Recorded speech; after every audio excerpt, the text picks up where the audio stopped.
Hey there, tech enthusiasts! Get ready to dive into the latest buzz surrounding Samsung's upcoming foldable phones, the Galaxy Z Fold 6 and Flip 6.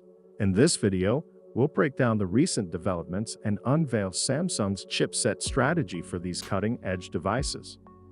Dispelling dual-chip speculations.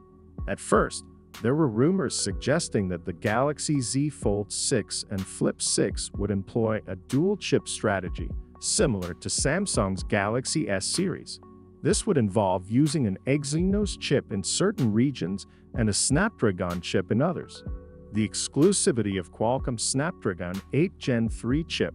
However, recent reports from reliable sources have clarified that both the Galaxy Z Fold 6 and Flip 6 will exclusively feature the powerful Qualcomm Snapdragon 8 Gen 3 chip worldwide.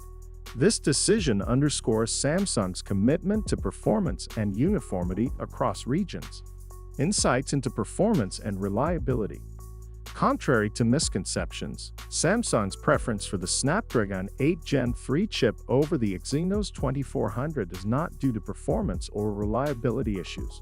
In practical terms, the Exynos 2400 chip stands strong and delivers comparable performance to its Snapdragon counterpart, as evidenced in the Galaxy S24. Strategic cost efficiency. The choice to stick with Qualcomm's chip globally primarily stems from cost considerations. Samsung aims for a cost-effective strategy to ensure profitability, especially given the sales volume required for a dual-chip approach. Outro. Thanks for tuning in to Future Phone Flash. If you found this video informative, remember to give it a thumbs up, subscribe for more tech insights, and hit the notification bell to stay updated. Until